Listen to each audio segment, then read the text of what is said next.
Well, greetings, everyone, and welcome to the next segment of our beautiful exploration of global oneness today. My name is Stephen Dyna, and I'm the founder and CEO of the Shift Network, and delighted to have played a role in the evolution of Global Oneness Day over the years, and also delighted to be the host and moderator for our next program, which is Caring for Our Earth Home panel.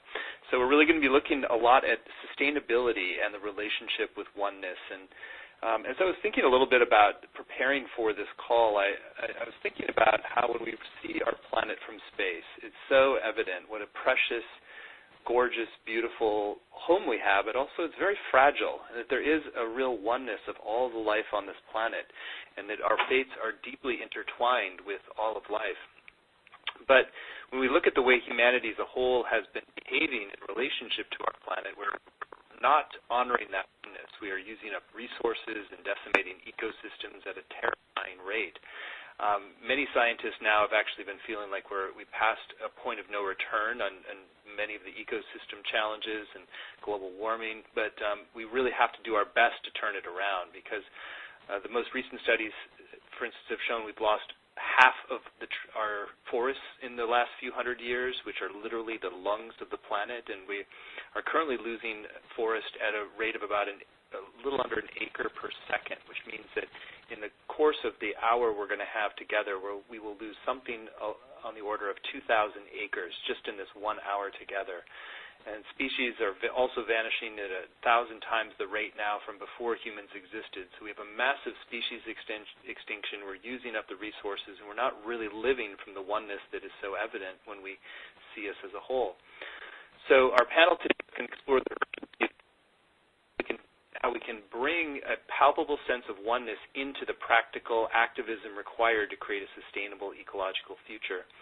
And we really all collectively feel that there's not a moment to waste. We've got an upcoming UN conference on climate change, which convenes in Paris in November, and it's really imperative that all of the countries of the world come together to support climate change initiatives and so many other activist fronts to really do this well. So it's imperative, we believe, to also bring a deep spiritual wisdom and a real sense of the sacred into this work, which is part of what we'll explore, and that when we bring that deeper wisdom to bear in how we do our activism, I think we really can turn it around and make a shift, and a collective shift in time, and turn things around with our ecosystems as well. So with that said, I want to take a moment now to introduce our incredible panel. We've got some of my favorite people in the world, and some of them distinguished activists.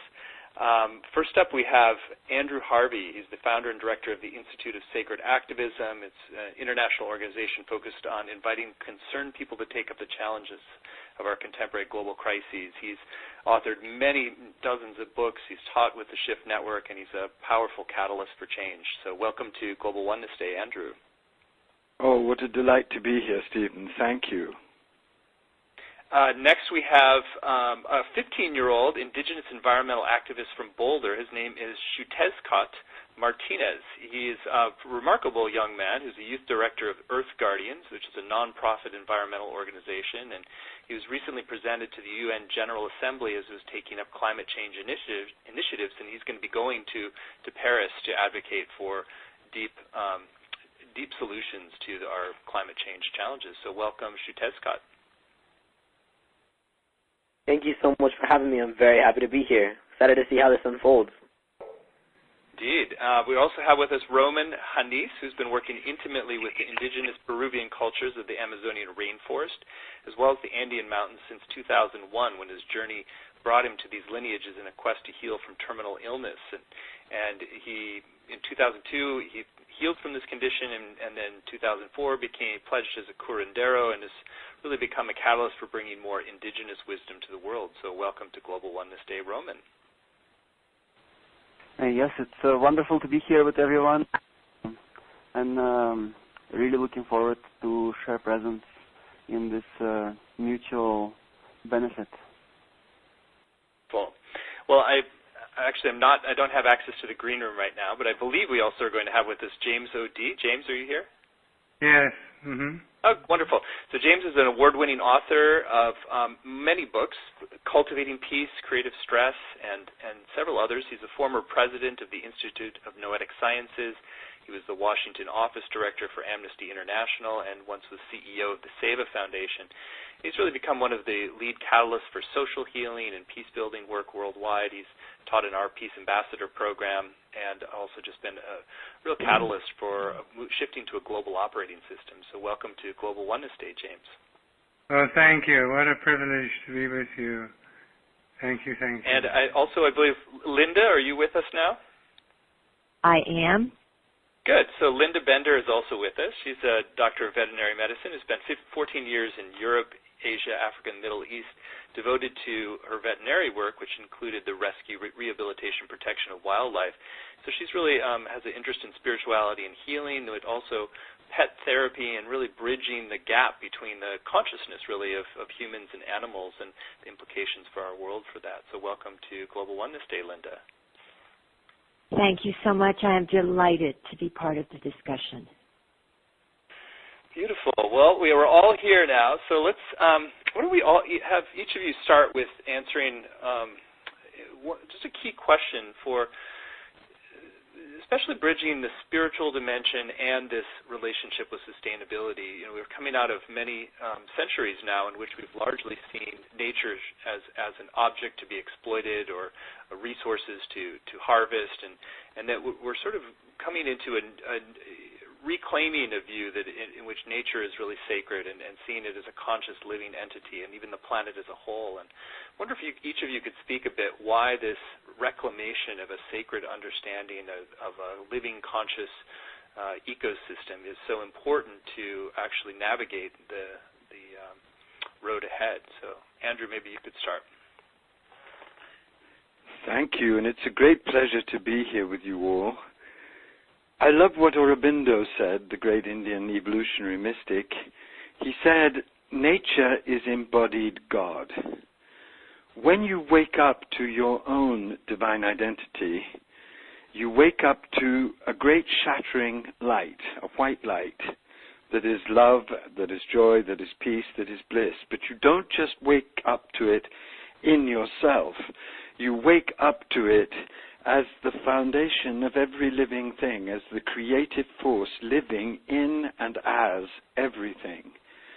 And what this experience reveals to you, and all the great mystics of all the traditions have testified to this, what this experience reveals to you is that the entire cosmos is blazing softly with the divine consciousness, and that everything in the cosmos, every being and every event, is interconnected in the divine mind that is manifesting all things. This is the foundational realization of all true awakening. This awakening has been known since the beginning of time and is enshrined in all of the great mystical systems. And without this awakening spreading like wildfire everywhere, and possessing people's hearts, minds, brains, and souls, and without the passion to act from this awakening on every level, the crisis that we've created out of our hubris and out of our madness and out of our domination and out of our dissociation will result in the end of humanity and a great deal of nature. So without a deep spiritual transfiguration of all of us, leading to what I call sacred activism, in honor of nature and in honor of the laws of interconnection and compassion that bind all creatures together, the world is doomed. But with this awakening spreading, and I want to pause just to congratulate Stephen and Schiff for all the work they're doing, and Steve Farrell for all the work he's doing. With this awakening spreading everywhere, with people everywhere waking up to the sacredness of life, the sacredness of nature, the sacredness of the bond between all living creatures, then miracles are possible. And it's on those miracles that I base my life, and it's for those miracles that I work, and I'm sure everyone else in this group works. And at this moment, looking at where we are in the world, It's very easy to despair because the crises are so overwhelming, but we must also develop the eyes to see how many people on all continents are now becoming aware of the oneness of things, and how many people are in fact beginning this awakening or already further on in this awakening than one might suppose. So there is great hope, but that hope depends upon going deep into the spiritual truths underlying all of us and the whole creation, and then on acting from that truth with great calm urgency and great spiritual wisdom. Thank you. What a beautiful way to start. James, you want to build on that? Word. Well, thank you. Yes, indeed, Andrew. Beautifully and powerfully said.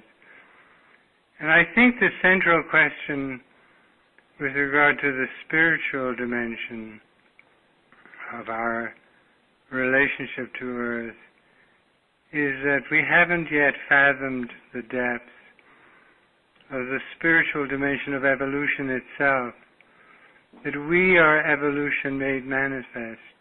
We came through all of the stages of evolutionary process. Our bodies are a great library of life itself. We share DNA with plants and animals. We are, in a sense, that expression of what is unfolding through evolutionary process. It isn't a scientific theory, it isn't something abstracted. It's embodied. It's life made manifest. We are God's seeds. We're at God's school. We are unfolding through nature itself. How dare we abstract ourselves from it? How dare we say it's something other than us? We are it. And that sense of the story of evolution and where it's going, taking it up through the subtle planes of consciousness to the divine life itself, is such a magnificent story. It needs to be told in our schools. But we can't tell that story without acknowledging the wound that comes from abstraction. And we tend to focus on our own wounds, which are great, our refugees, our wars, exploitation, occupation, disease. But all of that wound is mirrored in nature itself. There are animal refugees, aren't there?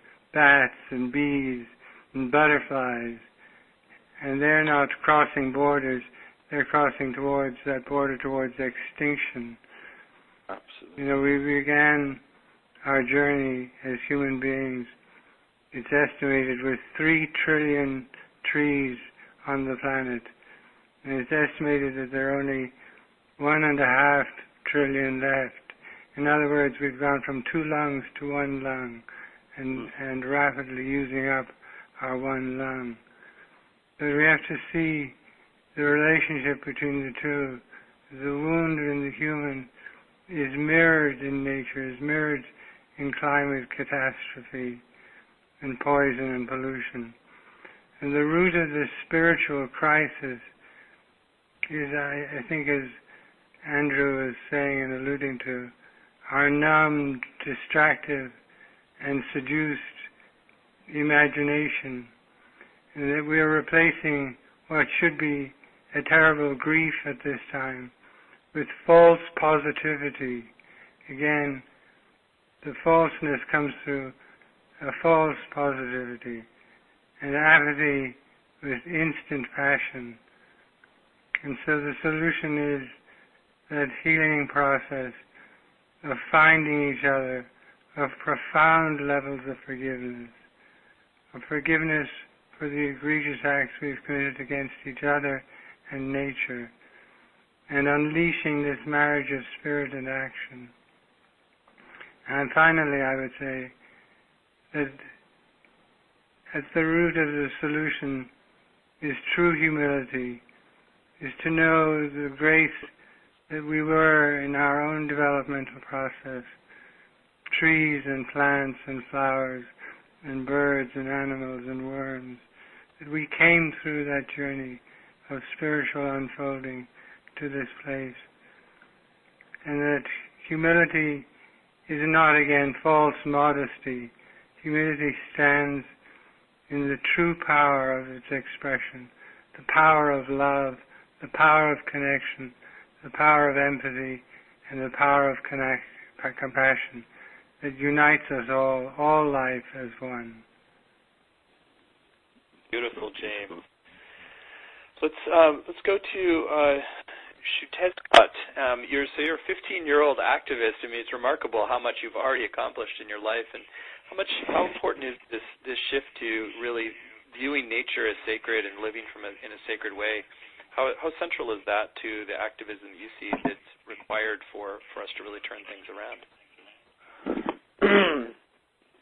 I mean, I like to look at it in the sense that if we respected, loved, valued, and saw sacredness in the natural world, there'd be a lot less destruction, because we won't destroy something that we love. We won't destroy something that we feel is that integral part of life, and as a society we have forgotten the importance of that connection to nature.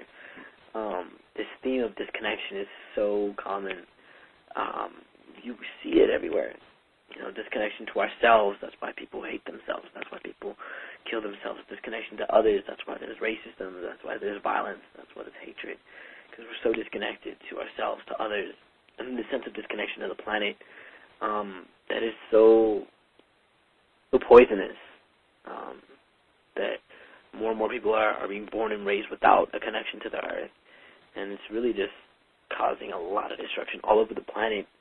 So honoring and seeing the land as sacred was something that has been a part of my understanding since since I could remember the first things I've ever learned. My father always taught me that all life was sacred. All life is sacred. He taught me that our responsibility as people on this planet is to be caretakers of this beautiful land, to honor the Mother Earth provides for us. Those are all as blessings and gifts. That's what they are. And there's just so many beautiful teachings that came out of my father and his culture, and my mother as well, but my father's culture, the Mexica and the Aztec tradition. Being indigenous, we often are born with this sense of connection to the land. I honestly believe that we are all born with this sense of connection to nature, but we drift apart from it through the way that our lives work, and the way the society runs. But no, I really believe this is a really important thing that people have to understand, that if we want to protect the planet, if we want to protect the people, we have to reestablish connection with the things that we want to protect. Otherwise, if there's no connection there, then what are we fighting for? Beautifully said. It's just it's amazing to see how, when you're raised with that understanding in your bones, like how much you're able to accomplish and touch already. You've touched so many lives, so thank you. Let's go to Linda. I know you've done so much work with bridging really deepening our relationship with animals and understanding them and really kind of seeing the sacred dimension of that connection that we have. I wonder if you could speak to the broader question, but also specifically relate to animals. Yes, I would love to, Stephen. This is not what I do, it is my life. And I would like to remind everyone that anthropologists have found all over the world that animal pictures of drawings all over the world have human-looking facial expressions. In children's cartoons, storybooks, and films, animals speak to each other. They feel emotion. They solve problems. They have individual names. They have personalities, virtues, and faults. Children perceive animals as having souls. The belief that all living things have a soul is called animism. Anima is the root word of animal. It means soul. Children don't think of this as a belief. They find it a rather obvious feature of the world around them. We, in our world, have forgotten this. But our relationship with animals goes back as far as human history. We're hardwired to connect with beings other than human.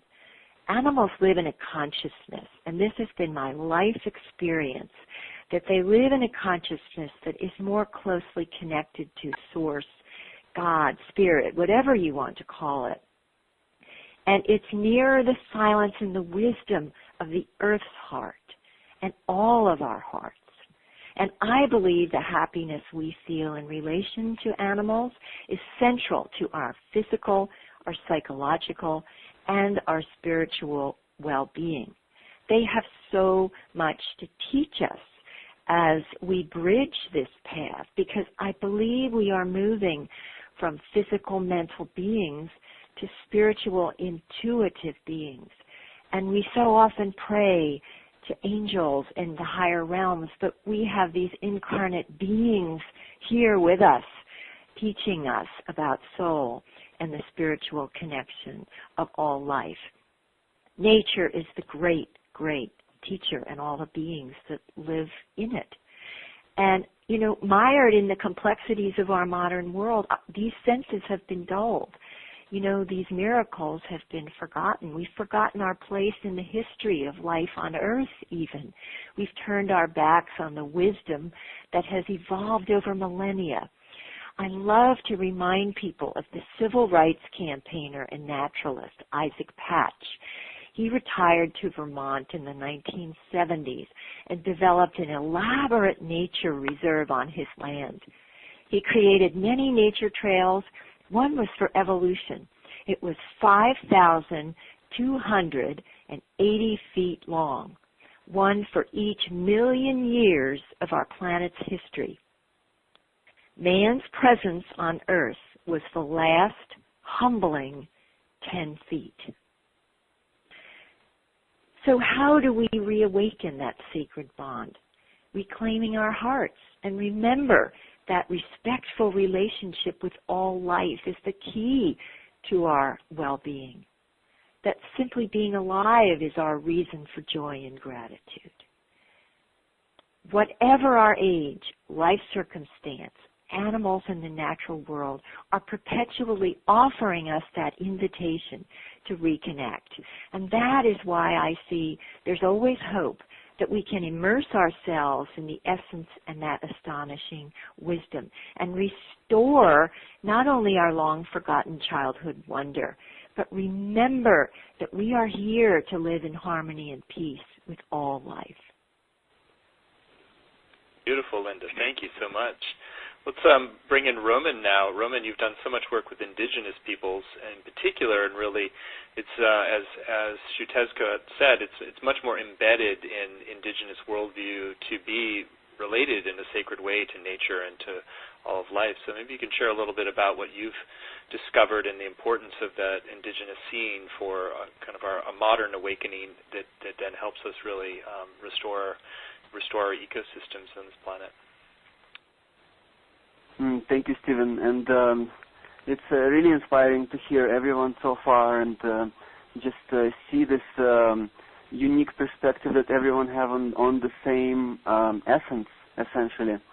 And that is the essence that the indigenous people express through their lives. The indigenous people that I've known more closely are the Amazonian and Andean indigenous people. And in those cultures and traditions, reciprocity and interconnectedness of all life is at the heart of this existence. And so without that reciprocity and interconnectedness, this world would not exist. And so within that, the indigenous people really work with what I see as practical spirituality, something that is embedded into every moment of our lives. And so to really see how spirituality can be brought into any situation, any circumstance, no matter what it is. And so that has been very healing and inspiring throughout my journey of working with my teachers in these cultures. And their perspective is such that everything is sacred. Everything. And that includes also the sicknesses and diseases. And so, contrary to the view in our Western society, where sicknesses and diseases are viewed as enemies and something has to be destroyed or cut away or eliminated at any price, they view all sicknesses as teachers, as messengers of Mother Nature, of that divine intelligence in nature. And then within that there's profound evolutionary growth and purpose. And coming from that perspective, then seeing the current situation and crisis in the world, we can also see that it is not something that is wrong, but it is something that we can actually embody as an opportunity for collective evolution and growth. And so that is always something that we strive for in our work and in our institute, and really cultivate this integral vision, where until now there's been attempts to remedy the situation in a more linear and fragmented ways. Well, let's focus on the ecology, or let's focus on the indigenous culture, let's focus on the spirituality. But actually, the indigenous people and the wisdom that they carry has always been about this integral and wholeness approach, wholeness-based, where everything is connected together, both the communities that live in a natural way and the ecology that they're surrounded by, the balance and the way how they connect with each other and how that affects each being's evolutionary journey on this earth. So it's all very interconnected, and that is how I see this process that we are undergoing with all of the global movement right now. Wow, there's such a beauty of the way the different threads are already weaving together, and I want to bring it back to Andrew. One of the things you've talked about extensively is how important our activism needs to be fueled by our heartbreak to really get in touch with there's a lot of problems, a lot of challenges on a planetary scale, and it's the places that really specifically break our heart that are the portal into our most sacred action. I wonder if you could share more about that and how it relates to this larger question of really creating sustainability and helping to heal our ecosystems and our relationships with animals. Thank you, Stephen. I remember once sitting with an old sheikh in Istanbul, and he said something that changed my life. He said, every single human being has a responsibility to bear his or her portion of the great heartbreak of God. That really woke me up. And what it came to mean for me is that instead of evading one's heartbreak or denying it or trying to drug it or trying to escape it, we should all become strong enough to be able to face it, and through facing it, develop the power to bear it and to act from it. When people come to me, as they come all over the world where I travel to spread the message of sacred activism, they always ask me one thing: how can I find the cause that I am destined to serve? There are so many crises, so many terrible things out there. And what I always say to them is, follow your heartbreak. Get up someday soon at 4 o'clock in the morning, pray to be surrounded by the grace and the peace of the divine, however you understand the divine, and ask yourself one searing, lethal, intelligent question: what of all the causes in the world breaks my heart the most? At first you'll find that you'll be dazzled by the amount of terrible causes that you're asked to respond to. But if you continue on that line of inquiry, what will emerge is one cause that you can hardly bear thinking about because it causes you so much pain.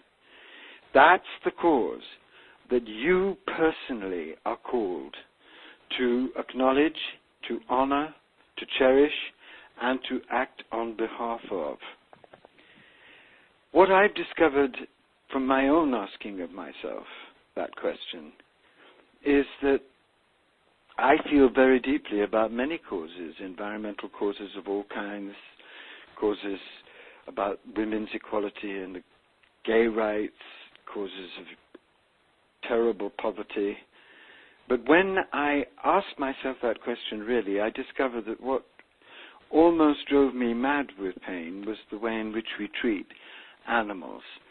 And that's why, as well as spreading sacred activism, I have also done a great deal of animal advocacy, because I cannot rest seeing the horrific situation as it is without doing everything I can to awaken people to the glory of animals, to the wisdom of animals, to the holiness of animals.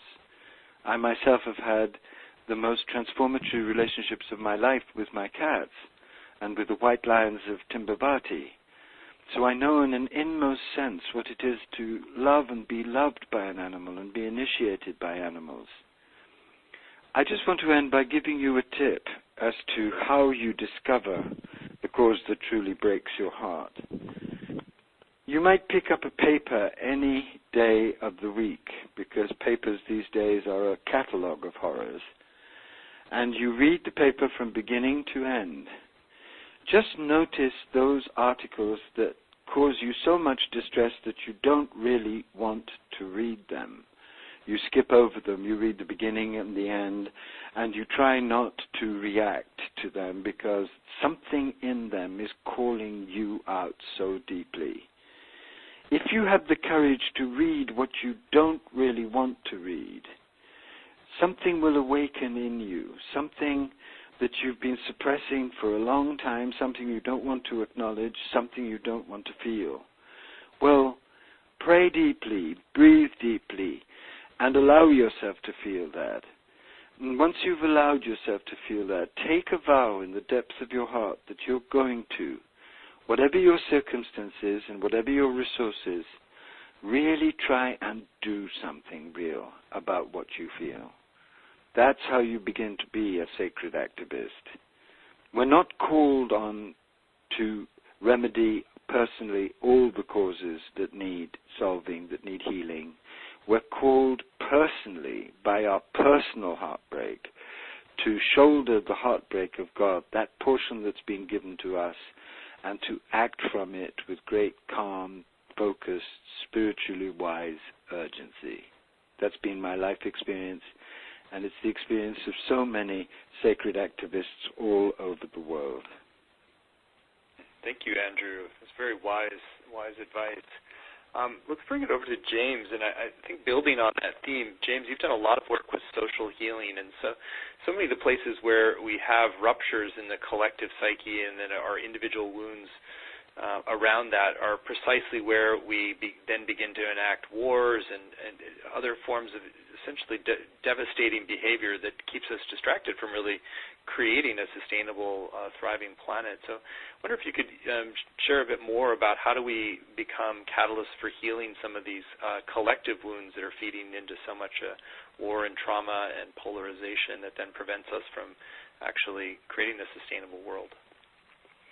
Yes, and just to begin, let's also remember that the interweaving of the climate catastrophe and the human rights crises around the world is really gathering this terrible momentum. It's probably not widely known, but should be flagged, that the war in Syria that's created millions of refugees pouring now into Europe, in Turkey and Jordan, has created hundreds of thousands of deaths and untold suffering, began when farmers started to protest that the government was doing nothing about drought. Wow. So there you have it. They started to protest the lack of response to years of drought, and the government started to crush their protests. And I think it's really important for us to see those relationships, those connections, because they're everywhere these days.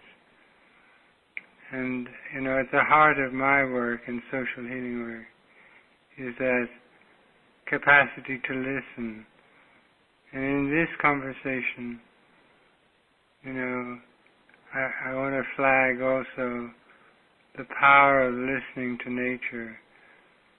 I was with a Mayan farmer in Guatemala who had become desperate because USAID had given him chemical fertilizer, and the first year it had worked, and then it needed more and more fertilizer at more and more of a cost. And he did something as Andrew is suggesting. He went into that state of listening and praying. What do I need to do here for my family, for my land? And he had a dream, and in the dream, the grub worm came, the beautiful grub worm came and spoke to him and said, "You are a greedy man. You are no longer content to allow me to munch at the surface of the land and share some of the crop.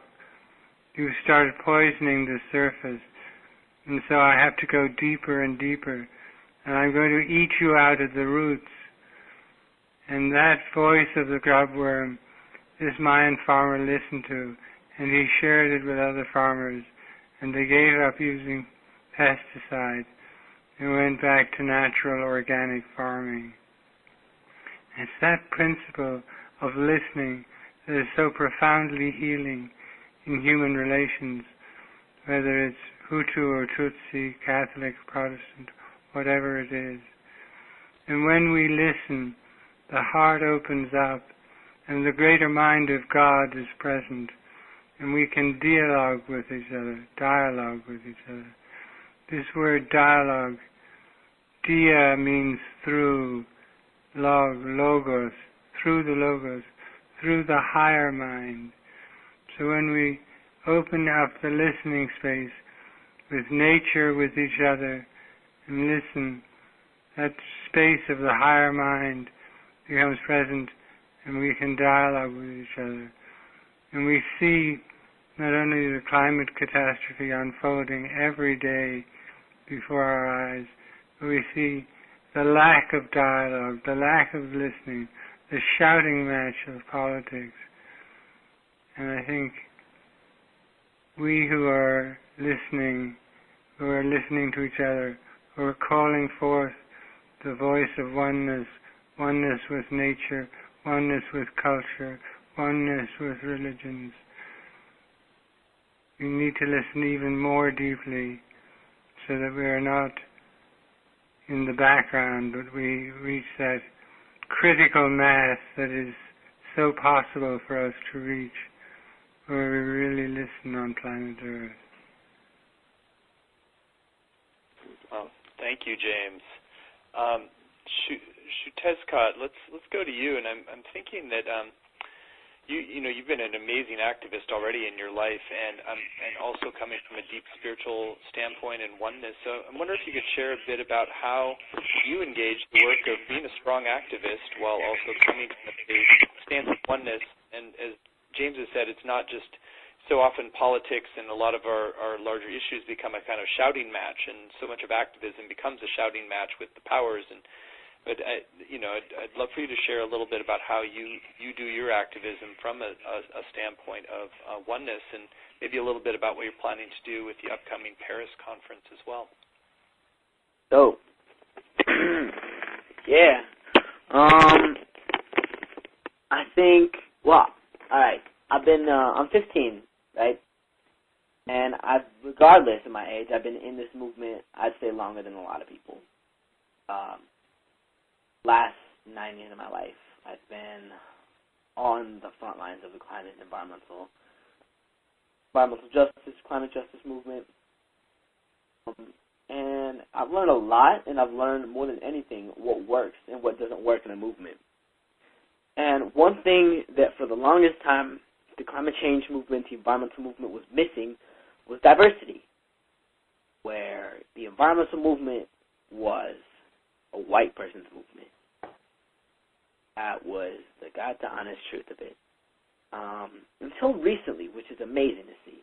And not only was it a white person's movement, but youth weren't involved. There wasn't an intergenerational aspect to it. It was a pretty, it was a pretty specific group of people that were environmentalists and involved in environmental, that cared about climate change, things like that, And one thing that I've seen is how that is how people are beginning to understand this idea of oneness, unlike ever before. People are beginning to understand and see the importance, the vital importance of being productive in this movement and making things happen and getting to the root of the problem, the cause of where this all came from was a sense of separation, this sense of oneness.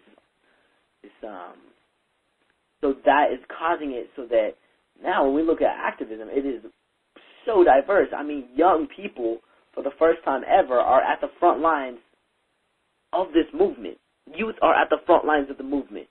Look at the People's Climate March. Young people, including myself, were literally at the front of that march. It's amazing, unlike anything we've ever seen before. So we are including people of all ages, showing people that no matter who we are, how old we are, where we're from, the color of our skin, the God that we believe in, climate change is an issue that stands to unify us all, because it is, I believe, the most pressing issue of our time. The most pressing issue of our time. And we are at a point in time in our lives where we have no other choice but to act, because that is the only thing that we have to do. That's the only thing that there is to do at this point in time, because there's so much devastation and destruction. It's up to us. Indigenous people are taking action on the front lines. People of color are standing up and taking action on the front lines, fighting for our communities. And just in my experience, more and more people are becoming leaders, which for me, as someone that's been in it as long as I have, is so inspiring, so empowering, and the most exciting thing I think that has happened in this movement in a really long time. And to address kind of this sense of oneness is people are setting aside everything that separates us and reconnecting to this ideology of maybe we're not all the same, but we are all fighting for the same planet. We are all fighting with the same goal, to build a healthier, more sustainable, just planet for future generations. And people get that, and that's what brings people together more than anything. And just to address the question about COP21, I will be at the United Nations Climate Summit in Paris. It's going to be incredible. And I've been to the United Nations forums, I was at the Rio Plus 20 UN Summit in Brazil. And things get done sometimes, other times things don't. But what I'm excited about this year is the possibility of young people showing up and taking ownership of this movement, taking ownership of our planet, raising our voices to show the world that we are ready to show up in a way that we never have before. There is a youth presence that's going to be at COP. It's going to be incredible. I'm hoping to get a team of young leaders, Earth Guardian leaders, from all over the world. We have over 350 groups of Earth Guardians all over the world standing up in their communities, taking action to address some of the greatest issues of our time. So we're trying to bring delegates from all those different groups. There's a lot of work to be done. And COP, one thing I want everybody to understand, if you don't know what COP is, the enormous United Nations Climate Summit in Paris, it's going to be happening this November and December. They're hopefully going to be agreeing on some goals to be set for the planet to get us back down to a safe level of carbon dioxide in the atmosphere, and just kind of reverse the effects of climate change. We'll see how it goes. But I think people need to understand that COP is not the end goal. Paris is not the end goal. It's a stepping stone towards a better future. That's all it is.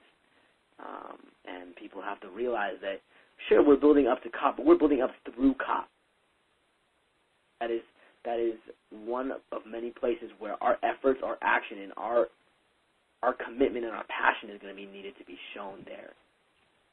As activists, as change agents, as artists, however it is that we identify with this movement, be an amazing stepping stone that we need support from all over the world to show the planet that, sure, these leaders are having meetings, and they're going to be making the big decisions in these closed rooms, but the people of the world have not forgotten. The people of the world are present for this as well. We are just as important in making these decisions as they are.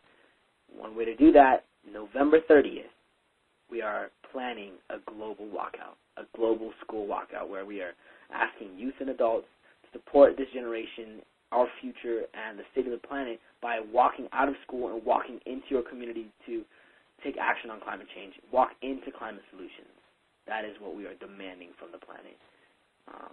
So it's going to be fun. It's going to be exciting. I'm so stoked. And I look forward to all the good things to come out of it.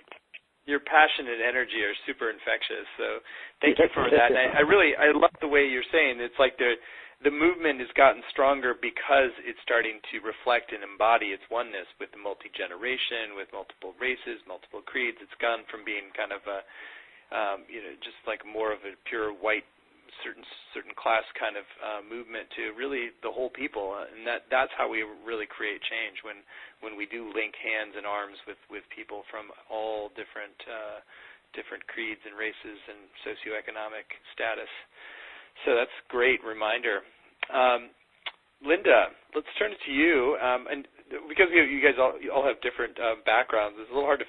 The through line for everybody is not always as obvious here, but I do think that what Andrew was saying about our relationship with animals is really central to all of this too. Yes. It sometimes gets left out of the equation. We start thinking big picture, how much carbon dioxide goes into the atmosphere and how many species are going extinct. But I think it was Gandhi said something like, a nation can be judged by the treatment of its animals, and there's something about the quality. Yes. The quality of care, quality of reciprocity, quality of exchange with animals that becomes a foundation for how we then connect and relate to the entire planet's ecosystem. So if we can't get the relationship with animals right, we're going to be out of right relationship with the whole world. So maybe you can share a bit more about that. Absolutely. And St. Francis said, anytime you have men who would hurt and create suffering for animals would do the same to their own kind. And I so relate to what everyone is saying, and specifically Andrew speaking about letting our hearts break open. This is where the real work begins. I have been teaching around the world for the past year and a half, lectures, workshops, and book tour. And everywhere I went, people were asking the same question, almost in desperation. I have an inner longing to do something. How can I help animals? And they become overwhelmed and they cry, and it's a massive issue, more than I even dreamed. It was everywhere. And what I tell people is that they don't need to know the entire purpose of their life to begin the work, but it's important to just step forward, as I say, one paw at a time. It will lead to the next. It's too overwhelming if we try to take on everything. We need to focus on the meaning and purpose that is in our deepest heart and what we can do right now, and pay attention to that ever-present wisdom that resides in our heart. For me personally, I try every day to step forward in all of my shortcomings, maintaining courage and resilience to carry on no matter what is going on around me. And another thing Gandhi said was, what you can do in response to the ocean of suffering may seem insignificant, but it is critical that you do it. And then when love cracks us open in that way, searing our hearts, it leaves us so much more vulnerable than often we think we can even stand. And the temptation to shut down, to lock up our hearts, throw away the key, it's fierce. In our spiritual lives, which is the thread through this whole conversation, this is our moment of truth. This is the moment when we either retreat to safety or we step forward to claim the vastness and sometimes terror of our full capacity to love. And, I think what I'd love to share, it's a Lakota prayer that speaks on this very issue. And it says, teach me how to trust my heart, my mind, my intuition, my inner knowing, the senses of my body, the blessings of my spirit. Teach me to trust these things so that I may enter my sacred space and love beyond my fear, and thus walk in balance with the passing of each glorious sun. Because if we are to really step forward to help animals in their desperate situation, because remember, what we do to animals, we do to ourselves. There is reciprocity.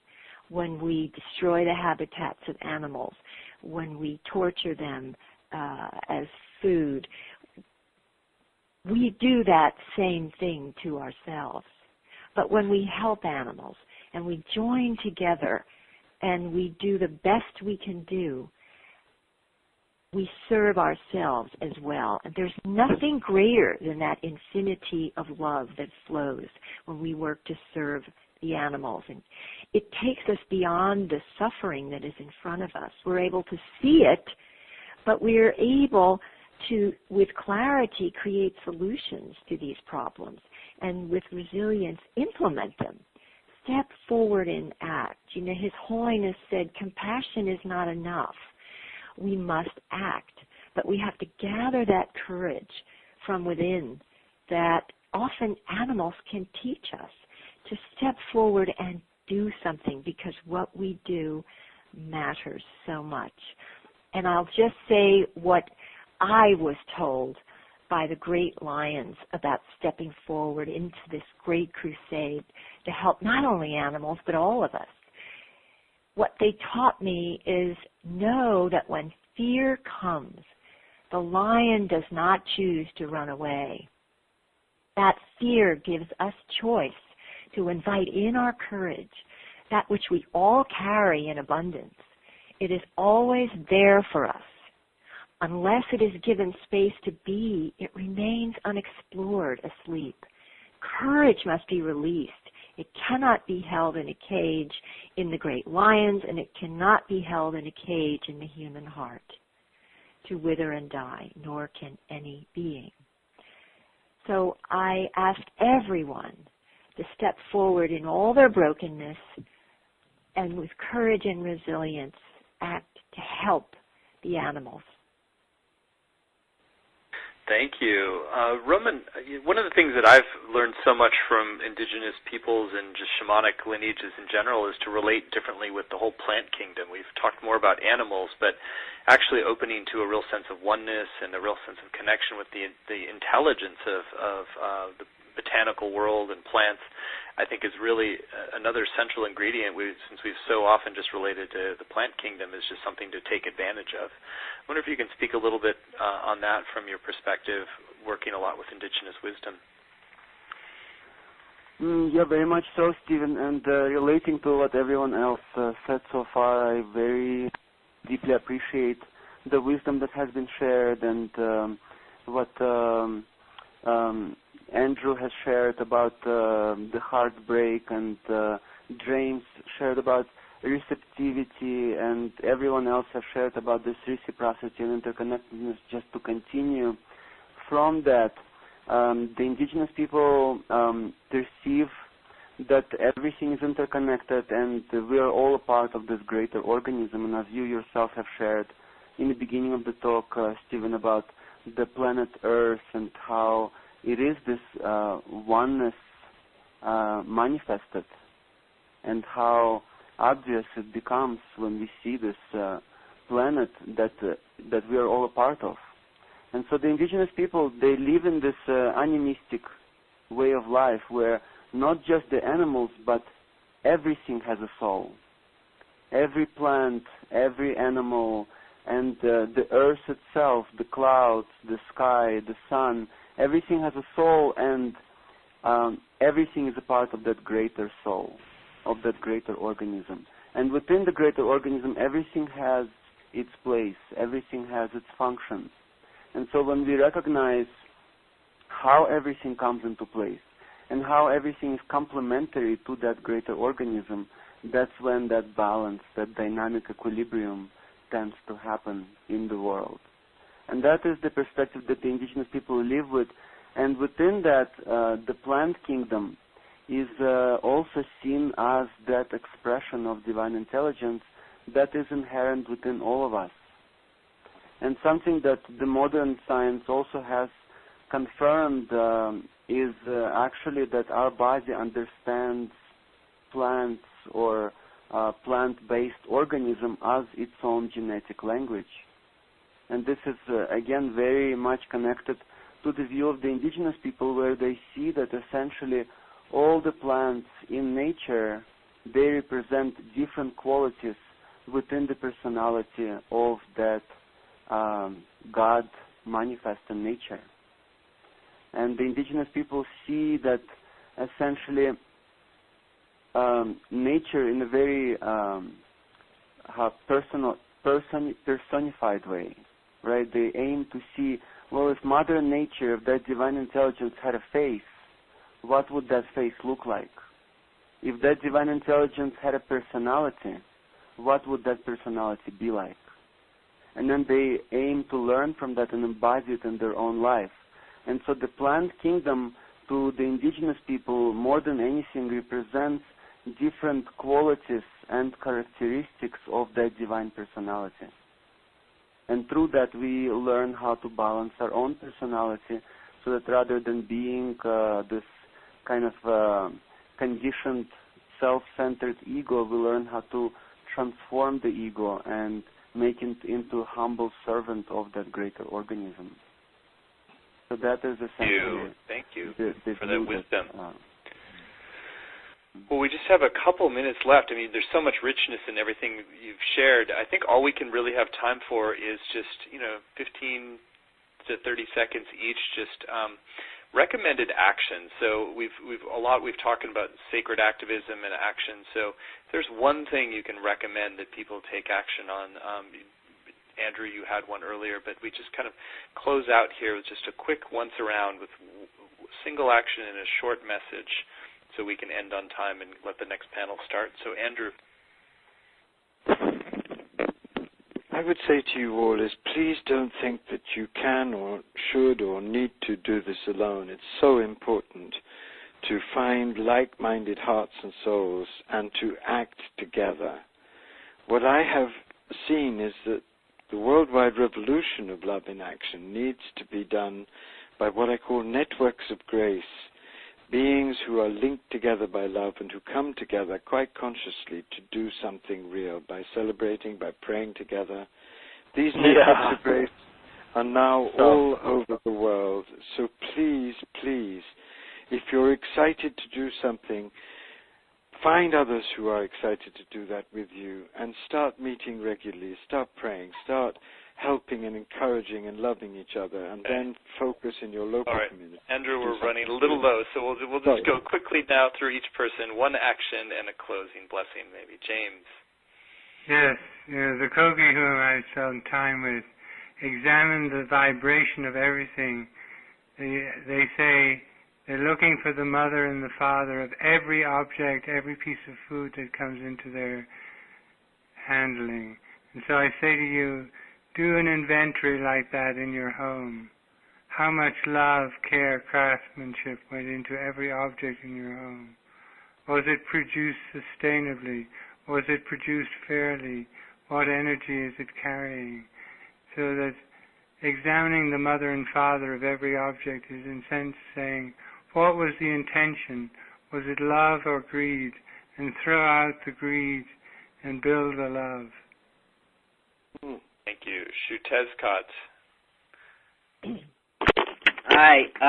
Just to drop the last bomb of knowledge, that to be an activist, it doesn't really mean that you have to be out in the streets and you have to be protesting. You have to have a microphone, a bullhorn, and a sign. But to take action and to really be a part of this conscious shift in the way that we see activism, do the things that you love to do, whether it's art or whether it's poetry, whether it's music, the things that we're talented at, the things that we have to offer to this earth. Use that to take action in your own community to change the world. That is the gift that we've been given in this life. So use that to address the greatest problems of our time for future generations to come. Amen to that. Well, unfortunately, we can't do Linda and Roman, but thank you both for your contributions. It's been a really rich hour, and thank you so much for all your wisdom. We want to create space for the next panel here, which is a Transformational Entertainment panel, which is all about new media that is emerging that is positive, uplifting, inspiring, and more. It's going to have directors, producers, musicians, and entertainers. So I'll let them introduce themselves, but let's close here, and we're going to take 10 seconds of silence to center ourselves in oneness with the divine and with each other, which is called the oneness moment. So let's take 10 seconds, and we'll start with the next panel.